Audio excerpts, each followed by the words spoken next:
Salut à tous. Aujourd'hui, une nouvelle vidéo. Il y a peu de temps, je vous ai fait une vidéo courte, là, short sur YouTube, où je vous parlais de l'achat d'un connecteur euh, comme ça, 6 pins vers OBD2. Donc, ce connecteur va me permettre de brancher un connecteur OBD en fait, sur la moto et de pouvoir lire les codes erreurs. Donc, dans une précédente vidéo, je vous avais expliqué comment lire ces codes erreurs de manière manuelle avec l'allumage X fois au niveau du contact. Cette fois-ci, on va faire une autre méthode plus simple. On va passer par un lecteur OBD2. Donc pour ce faire, vous devez retirer votre cache latéral droit, décaler votre batterie un petit peu, la mettre à plat comme moi là. Et en fait, ici, vous avez un connecteur. Hop, voilà, c'est une simple protection. Et à la place, vous allez brancher votre connecteur.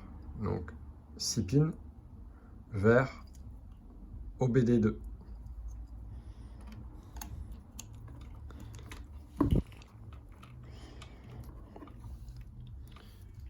Une fois que vous avez fait ça, vous pouvez connecter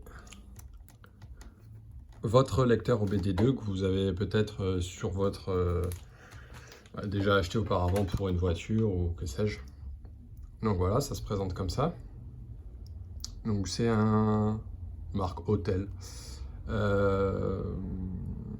je viens de l'acheter, donc je ne maîtrise pas encore parfaitement toutes les options, mais on va voir ensemble le plus important.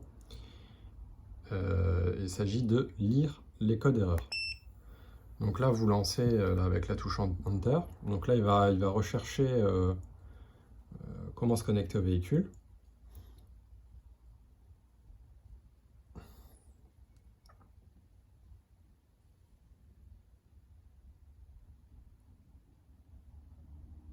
Donc voilà, il a trouvé KWP 2000.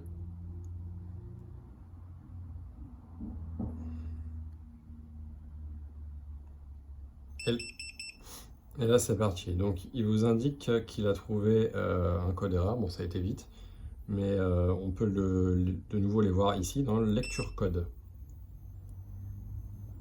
Et d'ailleurs, vous avez le petit panneau rouge là. Donc voilà. Donc on retrouve nos fameux codes erreurs P0174 système trop probe. Donc typiquement là, c'est un mélange air essence qui n'est pas correct, ou du moins qui n'a pas été correct pendant une certaine durée, ce qui a déclenché un voyant moteur. Donc on va voir, donc là il nous dit que c'est le premier code erreur, donc il a été rangé, donc c'est à mon avis une mauvaise traduction de l'anglais, ça doit être, c'est un code qui est ancien j'imagine. Et il y a eu un deuxième code d'erreur, qui est le même code d'erreur et qui est également rangé. Bon, à l'occasion, je le remettrai peut-être en anglais parce que typiquement, c'est pas le meilleur moyen de comprendre. Parfois, les traductions sont mauvaises et la rangée, je sais pas exactement ce que ça veut dire. J'imagine que c'est un code d'erreur qui est apparu et qui a disparu, mais il a été enregistré, j'imagine. Bon, voilà. Donc maintenant, on va. Alors, je le fais en live, hein, vraiment, je viens de l'acheter. On va essayer d'effacer le code. Donc, effacement code erreur, êtes-vous sûr? Allez, hop, c'est parti.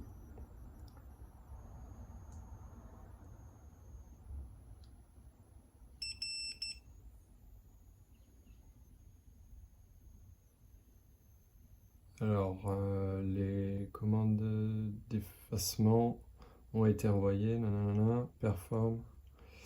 Donc, il nous dit que ça a été supprimé, effacé, et qu'il faut vérifier si tout a été fait.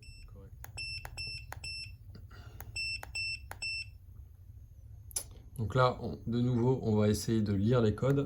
Erreur. Pas de code enregistré dans le module. Donc là, au niveau du lecteur OBD2, il nous signale que tout est OK, que les codes d'erreur ont été effacés. Encore une fois, supprimer un code d'erreur, ça n'efface pas le problème. Hein. Si vous avez un problème qui va revenir, votre voyant moteur va de nouveau s'afficher. Par contre, si vous avez réparé ou solutionné le problème, là vous effacez avec le lecteur OBD, pas de problème, ça ne reviendra pas. Donc maintenant, on va vérifier au niveau de la moto pour voir si effectivement le voyant moteur s'est bien supprimé. Allez, on regarde.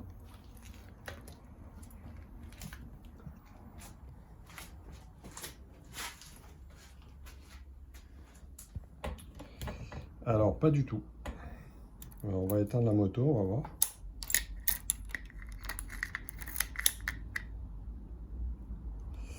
Ah oui, je suis bête. Il s'efface peut-être quand on démarre la moto.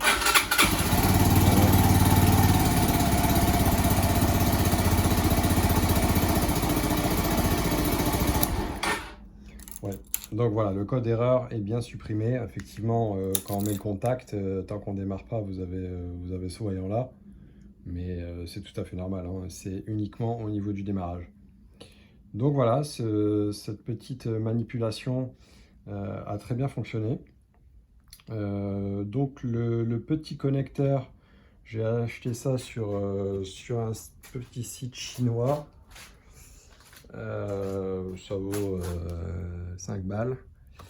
Par contre, ce type d'appareil, vous avez un peu tous les prix.